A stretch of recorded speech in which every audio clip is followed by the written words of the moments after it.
मनुष्य इच्छाओं का दास है। हमारी सारी इच्छाएं जब पूर्ण होती है तब हमें बहुत ही आनंद की प्राप्ति होती है, किंतु जब हमारा अहित होता है और हमारी इच्छाओं की पूर्ति नहीं होती है तब हमें प्रतिशोध की भावना भर जाती है।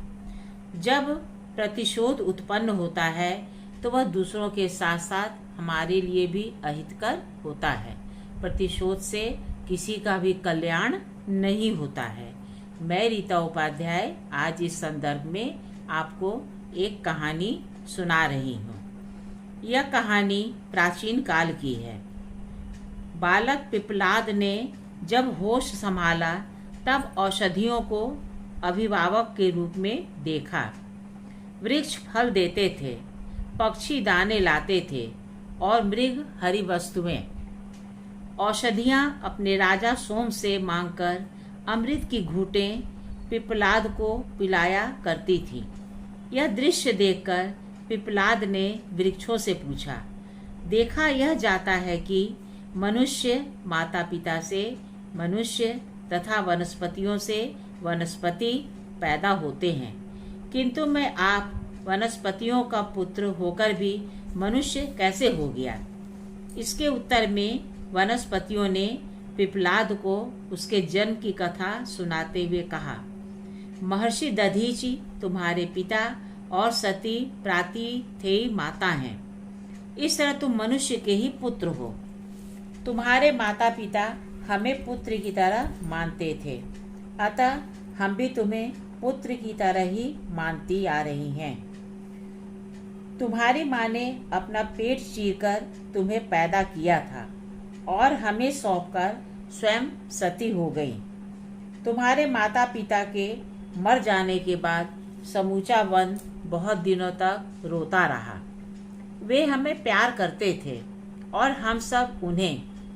इतना कहकर वनस्पतियां फूट फूट कर रो पड़ी। यह सुनकर बालक पिप्पलाद को बहुत ही विस्मय हुआ। उसने अपने माता पिता की कहानी जाननी चाहिए। वनस्पतियों ने उनके माता पिता को श्रद्धा से नमन कर उनकी जीवन गाथा प्रारंभ की। वनस्पतियां कहने लगी, तुम्हारे पिता का नाम दधीचि था। उनमें सभी उत्तम गुण विद्यमान थे।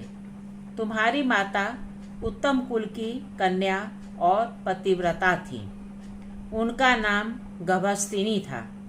वे लोक मुद्रा की बहन थी।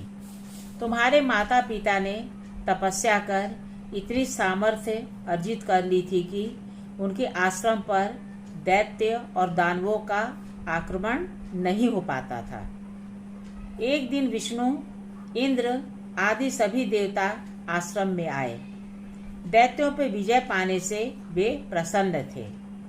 तुम्हारे माता पिता ने उनका भावहीना सत्कार किया।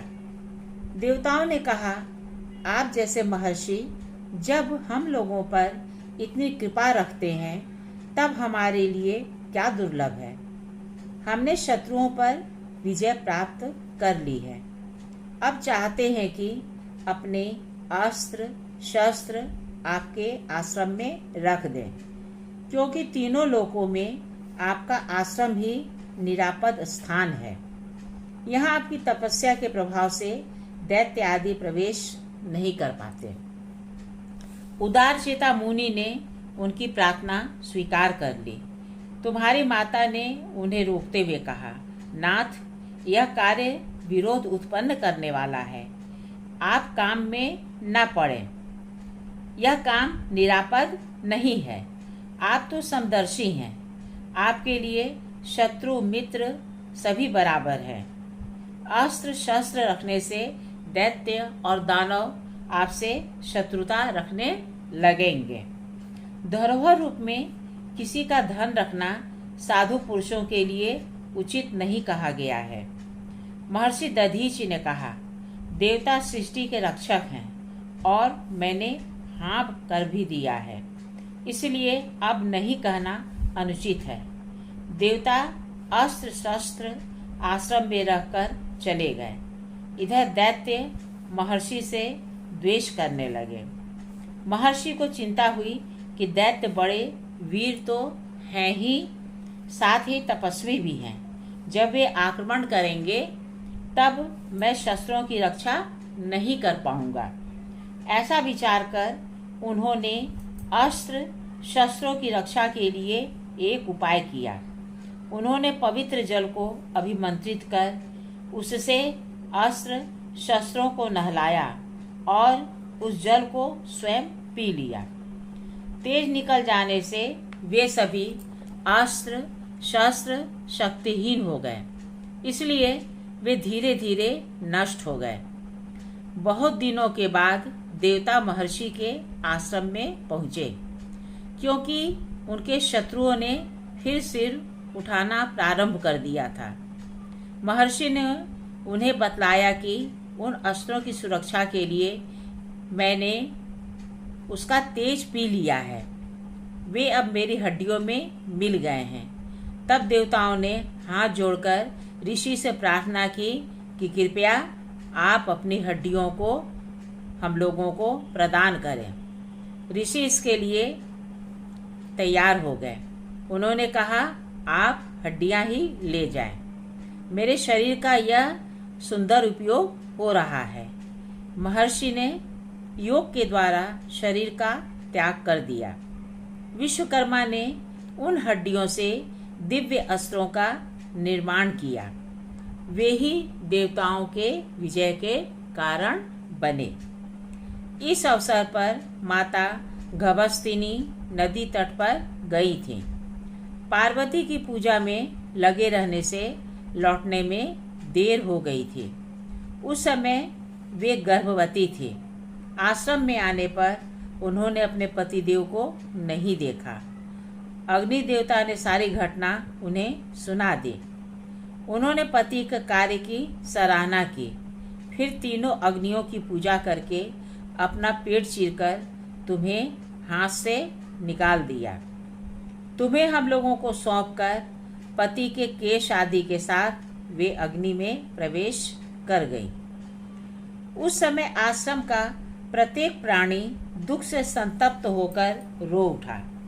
सब कह रहे थे कि दधीची और प्रातिथेयी जितना हमें प्यार देते थे उतना अपने माता पिता भी प्यार नहीं कर पाते। हमें धिक्कार है कि हम उनके दर्शनों से वंचित हो गए। अब यह बालक ही हम लोगों के लिए दधीची और प्रातिथेयी है। वनस्पतियों ने कथा का उपसंहार करते हुए कहा कि यही कारण है कि हम वनवासी तुम्हें पुत्र से अधिक मानते हैं। बालक पिपलाद को अपनी कथा सुनकर बहुत ही दुख हुआ। माता ने पेट चीरकर जो उसे निकाला था, इस भाग से उसे बहुत पीड़ा हुई। वह रोता हुआ बोला, मैं अभागा हूँ जो माता के कष्ट का कारण बना। मैं इनकी सेवा तो कुछ कर ही न सका। इसके बाद देवताओं के कृत्य पर उसे क्रोध हो आया। उसने कहा, मैं देवताओं से प्रतिशोध लूंगा। उन्होंने मेरे पिता का वध किया है, अतः मैं उनका वध करूंगा। वनस्पतियों ने समझाया कि प्रतिशोध ठीक नहीं होता। तुम्हारे माता पिता ने विश्व के हित के लिए आत्मदान किया है, तुम भी उन्हीं के पथ पर चलो। बच्चे के अंतःकरण में प्रतिशोध की भावना शांत नहीं हुई। उसने भगवान शंकर की प्रार्थना की कि शत्रुओं के नाश के लिए आप मुझे शक्ति दीजिए। भगवान ने उसे कृत्या नामक शक्ति दी। पिपलाद ने उसे आज्ञा दिया कि तू मेरे शत्रु देवताओं को खा जा। देवता भाग खड़े हुए और उन्होंने भगवान शंकर की शरण ली। भगवान शंकर ने पिपलाद को समझाया कि तुम्हारे पिता ने विश्व के हित के लिए अपना प्राण दे दिया है, उनके समान दयामय कौन होगा। तुम्हारी माता भी उन्हीं के साथ पतिलोक चली गईं। उनकी समता किससे होगी। तुम भी अपने माता पिता के रास्ते पर ही चलो। तुम्हारे प्रताप से देवता संकट में पड़ गए हैं, उन्हें तुम बचाओ। यही तुम्हारा कर्तव्य है। प्रतिशोध अच्छा नहीं होता। पिप्पलाद शांत हो गया। उसने भगवान शंकर का उपदेश मान लिया। भगवान ने और देवताओं ने भी पिप्पलाद को वरदान मांगने को कहा। पिप्पलाद ने वर मांगा कि मैं अपने माता पिता को देखना चाहता हूँ। दिव्य लोक से उसके माता पिता दिव्य विमान से आकर उपस्थित हो गए। उन्होंने कहा, पुत्र, तुम धन्य हो। तुम्हारी कीर्ति स्वर्ग लोक तक पहुंच चुकी है। तुमने भगवान शंकर का प्रत्यक्ष दर्शन किया है। वचन समाप्त होते ही आकाश से पिप्पलाद के ऊपर फूलों की वर्षा होने लगी। देवताओं ने जय जयकार किया।